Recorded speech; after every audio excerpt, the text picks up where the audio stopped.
The next speaker is going to be a candidate for Lieutenant Governor, the current Senate President, Senator Rob McColley. I'd like to invite him up to the stage to share. Thanks, Rob. Here you go. Thanks, Shannon. Isn't he doing a great job, everybody? Let's hear it for Shannon. It's a great honor to be with all of you tonight, and it's a great honor to be joining this ticket with a bold, ambitious, visionary leader like Vivek Ramaswamy, who promises, as one of our central campaign promises, to make sure that we lower costs, allow you to bring in bigger paychecks, and better schools here in the state of Ohio.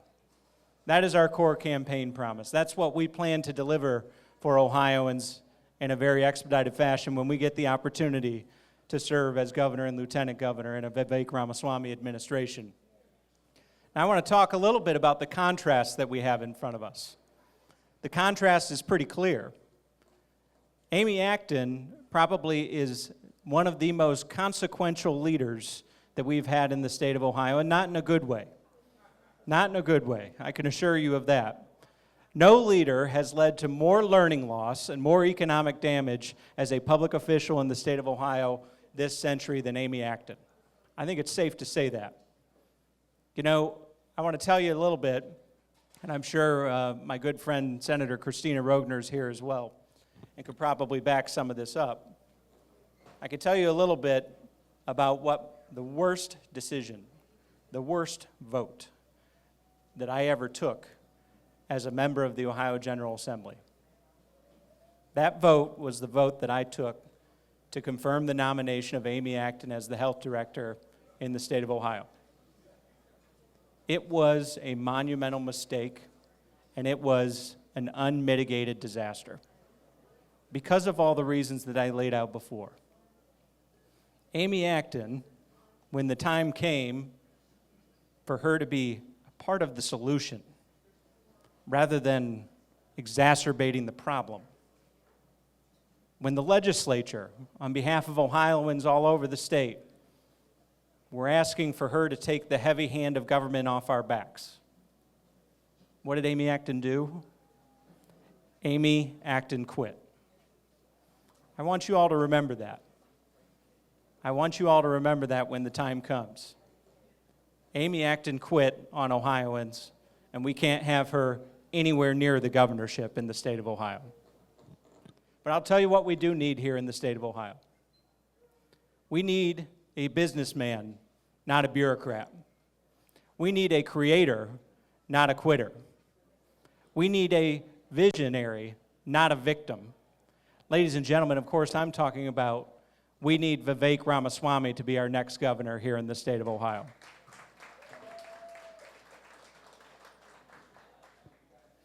As I mentioned before, the context and the contrast couldn't be more clear in this race. Let me talk a little bit about that major promise that we're making to you, that Vivek has made out on the trail and we plan to deliver on. Lower costs, bigger paychecks, better schools. It's the least we can do for the people here in the state of Ohio.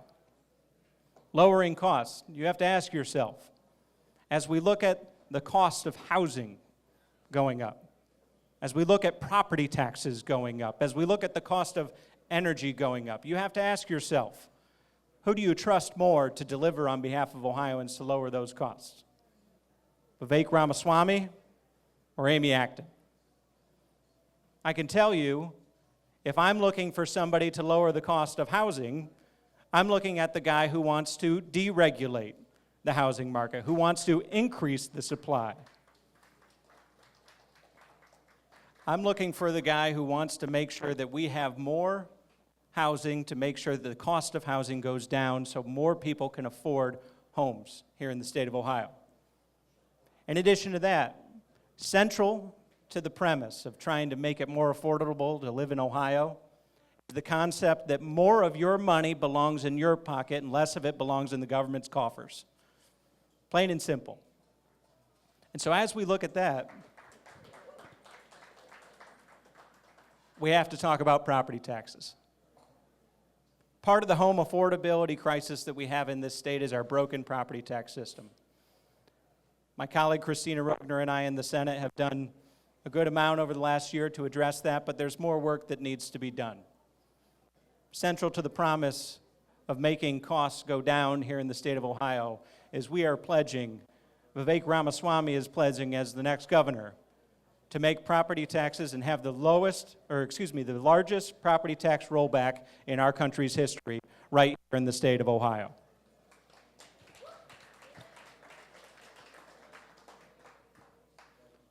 In addition to that, you got to look at energy. We've all seen our energy bills go up. We've all seen them go up to a rate that we didn't think was possible. And let's look at what got us into this mess at the very outset, one of the root causes of this mess, as we evaluate who's going to be better to take on this issue. One of the root causes of this was the Biden administration and their Green New Deal agenda. Their Green New Deal agenda that made it next to impossible to build a new coal plant. Their Green New Deal agenda that made it almost impossible to operate a natural gas plant. Their Green New Deal agenda that clogged up the queue that people had to get through to build a new electric generation plant with solar and wind plants that were never going to be built. As a result, we got behind the 8 ball. We don't have the energy we need to supply our long-term energy demand here in the state of Ohio. And we're supposed to accept that Amy Acton, a Green New Deal believer, with all of her liberal policies and leanings, is going to be the one who's going to deliver on energy affordability for us? No. No way. No way.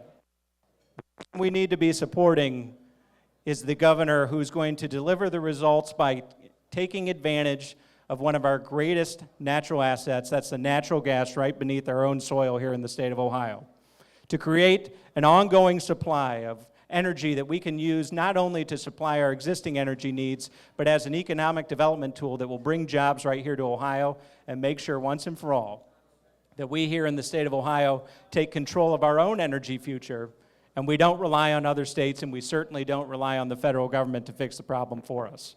That governor is going to be Vivek Ramaswamy, who delivers on that promise.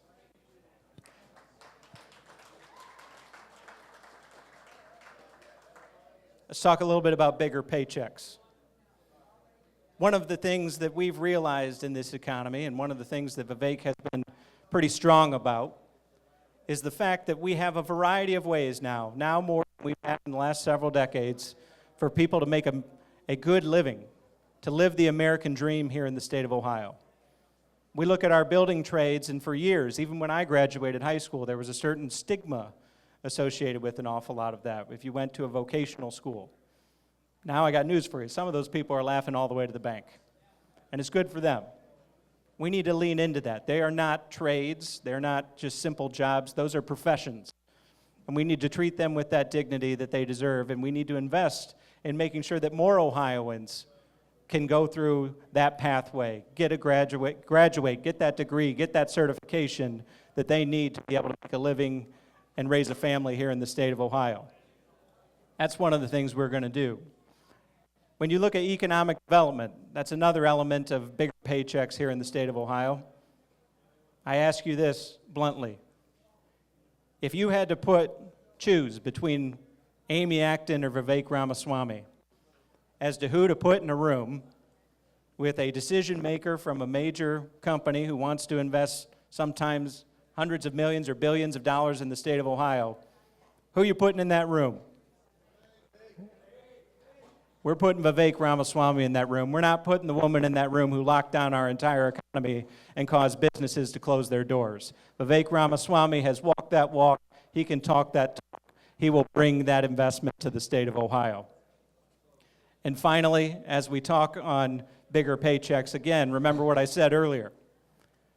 The central premise of all of this is that more of your hard-earned money stays in your pocket and less of it goes to the government's coffers. One thing that we've been doing here in the state of Ohio for quite some time, when I joined the legislature, there were 7 income tax brackets. The highest was 7.5%. Just this past year, we passed a budget that is going to make Ohio a flat income tax state at 2.75%, the lowest in the Midwest.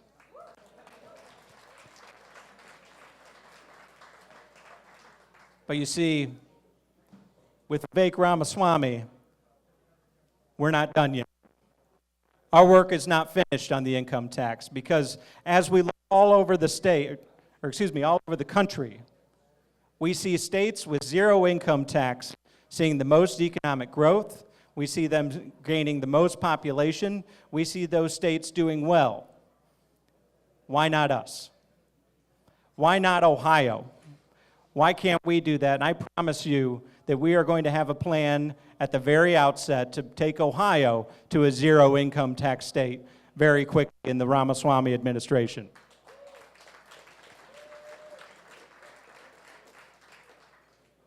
And as we talk about better schools, it's important to remember that no public official has led to more learning loss in our state's history than Amy Acton.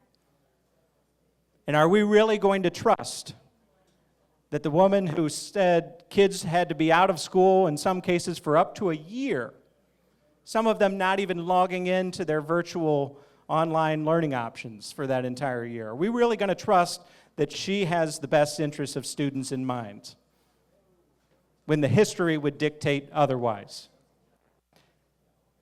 You see, a Ramaswamy administration is going to be an administration that stands with parents. A Ramaswamy administration is going to be an administration that stands for choice. A Ramaswamy administration is going to be an administration that empowers the parents to make the best choice for them and their children.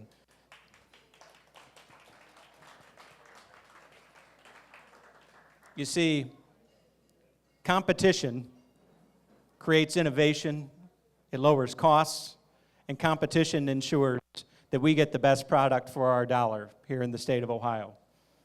And as we go down this path of reforming our schools, competition and getting the best bang for our buck is going to be an important element of that, and we're going to deliver on that promise. I want to end on a little bit of a personal note. So about a year ago, I had the opportunity to go to Vivek Ramaswamy's house and meet him for literally the first time. We were talking about policy for maybe about an hour and a half, going deep into the weeds on issues, and I was impressed at his grasp of all of that policy. But there was a moment in time during that meeting that struck me and has still stuck with me, especially as a young father myself. During that meeting, as I'm sitting across his dining room table from him, and as I knew he had been on the campaign trail away from his family for most of that week, I noticed that his sons, his young boys, kept coming in and interrupting, wanting to show their dad what they had worked on that week or that day in school, as they were justifiably proud of their accomplishments. And Vivek, as a good father, gently dispatched with them and told them, hey, give me 5 minutes, give me 10 minutes, whatever it may be. And eventually they kept coming in, and Vivek just simply took one of them, put him on his lap, and held him for the rest of the meeting. Some people might have been bothered by this, but I was there for it. That's what I wanted to see in Vivek Ramaswamy. It was that moment that made me realize he and I are in this for the same reason. This isn't about making Ohio better just for this generation. This is about making Ohio better for the next several generations, to make sure that our children, our grandchildren, can afford to live, work, and raise a family in an Ohio that is even better than the Ohio that we grew up in. Vivek Ramaswamy is the patriotic American who is going to deliver on that promise. Thank you, everybody, for the opportunity to address you tonight. I appreciate it. Great. Now, Rob, we're going to have a few questions that come up, but while people are going to line up over where Lou is for questions, I thought I'd kick us off with our first question. When Vivek Ramaswamy announced you as his running mate, I had multiple ones of our supporters say, hey, Shannon, I know you've met Senator McColley before. Tell me about him. Is he one of these swamp guys from Columbus? Or is he a good conservative? And I said, you know what? I could tell you, but the reality is he's going to be right here on stage and have a chance to share it himself. And I just thought I'd be able to preempt that question and simply put, for that conservative activist that's in the room tonight that has questions about, what's the direction that Ramaswamy, McColley administration will be going. What are you contributing towards that? And could you share a little bit about your personal legislative background so that that could help answer that question instead of me answering it? Absolutely. Thank Thank you, you. Shannon. So I would say this. I understand that oftentimes when you're in the legislature, people make certain assumptions about your background and everything like that. But I want to give a few legislative examples. Senate Bill 1, this General Assembly, as Senate President of the state of Ohio, our number one priority was removing DEI from our higher education institutions. We realized that there were students across the state of Ohio who felt like they could not express themselves on our college campuses. And those of us who've gone to college know that's the time when you should be able to express yourself, exchange ideas, learn more about differing viewpoints. The problem that we saw is that through self-identified research through colleges is that by a margin of 7-1 at this point, liberal professors outranked and outnumbered conservative professors. We needed to fix that to make sure they got back to their basic mission of making sure Ohio graduates come out with the skills they need to succeed in the state of Ohio. So we fixed that. Let me bring up another example that's pertinent to this election. Senate Bill 22. During the COVID pandemic, when Amy Acton was running roughshod all over our liberties and making sure that our kids couldn't go to school, shutting down our multi-generation businesses, myself and Senator Rogner sponsored the initial bill that reopened Ohio and put Amy Acton back in her place. Both of those required me to take on whatever establishment people are referencing. But as far as how we're going to see Vivek Ramaswamy govern, let me ask you this. The first time you saw Vivek Ramaswamy on the debate stage, what did you see?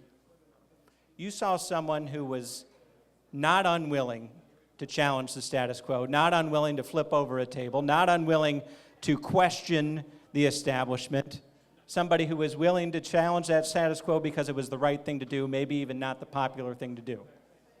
That's going to be how Vivek Ramaswamy governs, and he's going to do so as the most conservative governor in Ohio's history. Great, thank you, Rob. Okay, over with Lou, we have our first question. Lou, go ahead. Hi. Sorry, I just ate a French fry and it was still caught in my throat. But my question for you is in regards to property tax and how you guys are wanting to, remove or reduce the income tax. My question is, for the elderly, for the old folks who are only on Social Security, getting rid of the income tax on that isn't going to change the fact that they're still living on a fixed income, and it's not going to correct the issue of property taxes being so, variable and unpredictable. So how does your plan to put more money in Americans' pockets fix the issue for our elderly losing their homes on a daily basis? Yeah, that's a good question. So obviously, we've all heard the story, and this is in some ways the most heartbreaking angle of this property tax crisis that we're in right now, is the elderly people who maybe have been in their homes for 50 years. They've had their home paid off for decades. They haven't made any major improvements, and now they're being priced out not by neighbors' sales or anything like that. They're being priced out because they simply can't afford their tax bill. Shouldn't be that way. I promise you there's a plan that is probably going to be unveiled very shortly, and a big element of that recognizes that we have seniors across the state of Ohio who are struggling to simply stay in the home that they built and raised their family in. So your point is very well taken. Thank you for your question. Thank you.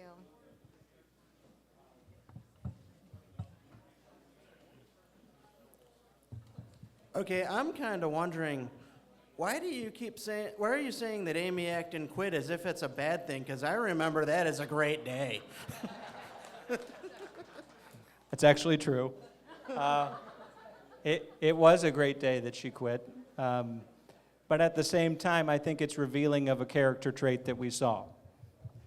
It was the indication of one of two things.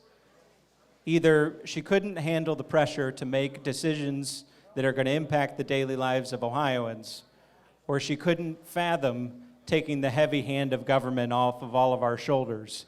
Either one, take your pick. Neither one belongs anywhere near the governor's office. So thank you for the question. Thank you for joining us tonight. I'm going to preface this question by saying I'm a criminal defense attorney, and oftentimes I represent folks who are lawfully carrying firearms, and they're charged with crimes just for possessing that firearm. They would be otherwise lawfully entitled to carry that firearm, but our laws, I'm sure you know, could be rather harsh against people who are just trying to exercise their Second Amendment rights. So my question is, what would be Vivek's stance on Second Amendment rights, and what would it look like in terms of individuals, Ohio citizens, who want to lawfully protect themselves and their families by carrying a firearm? Thank you. Well, I think when you look at our rights, I'm going to talk about the First and the Second Amendment. The first being our freedom of speech. I don't think there's been a more vocal proponent for freedom of speech over the last 5 years than Vivek Ramaswamy. And so that's important. That's something that's going to be a hallmark of this administration. Beyond that, the Second Amendment. Vivek and I actually had a really good conversation about some of these issues very recently, where he said, and I quote, "The ink in my pen will never run dry vetoing legislation that begins to take away people's Second Amendment rights." So you can take that to the bank. Very pro-Second Amendment, and we look forward to working with people in the community so to make sure that they can lawfully exercise their Second Amendment rights. Thank you. Is that me? Okay. Good evening. My name is Peter Sullivan. I live here in Strongsville. I am a retired CFO. I understand finances.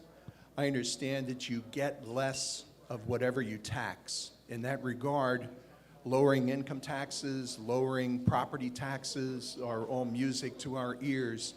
But if you lower the revenue, how do you balance the budget? There has to be offsets in spending or economic growth or recovery elsewhere.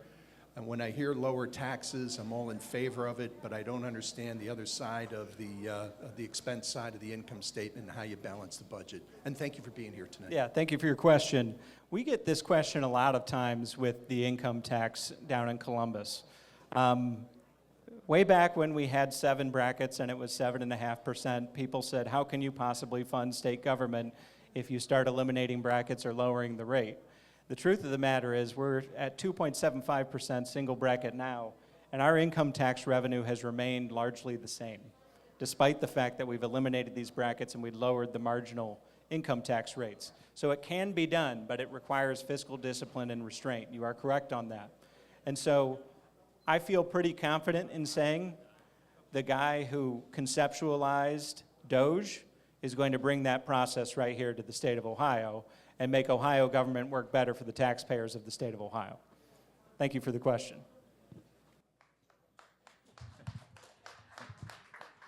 Hi, Rob. I'm Tim Hoven. I haven't heard tonight anything different than I've heard in the last 50 years. But we had a governor years ago that said once the gas started flowing, there would be no income tax in Ohio. The gas has been flowing for a few years, and I'm still paying income tax. So what makes me think that you and Vivek are going to be able to change anything? As far as getting the income tax down to zero? Or the property taxes or anything Yeah. else that you talked about tonight? Well, again, a lot of it involves a commitment to fiscal restraint.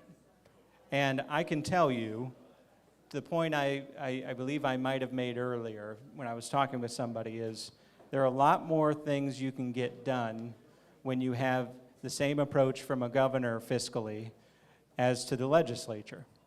In the most recent operating budget, and I'm looking at Christina, I think we trimmed $1 billion in spending, or close to it, out of the biennial operating budget to pay for the most recent income tax that is included. It can be done, but it requires a willfulness on the part of not just the governor, but also the House and the Senate to get it done. I'm confident we will get there. Thank you. Thank you. Thanks for coming, by the way. Thank you. One last one. Will you and Vivek help me get rid of these twisted, crooked teachers' unions because they're destroying our kids, they're destroying our education. I could go on and on and on and on. They're crooks, they're evil, we got to get rid of them. I need your help because I can't do it by myself. Well, We'll talk after, Rob, it's fine. Well, when I was talking earlier about the ambitious way we try to make our schools better, part of that isn't just injecting competition into our school choice, but part of that is injecting competition into our teachers themselves. Vivek has been on the road from very early on talking about merit pay for teachers, making sure our good teachers get paid what they deserve. Any one of us who's gone to a school, a public school, remembers that teacher. There are a lot of good public school teachers. Let me start by saying that. We all remember the good ones. But we also remember that teacher who may have been there for 25, 30 years and was protected by tenure and really was not a great teacher. We need to make sure that we can reward the good teachers, even if it means it's at the, that means that those tenured teachers who may have been there for a little while aren't sharing in that reward if they're not delivering the results that we need. Thank you.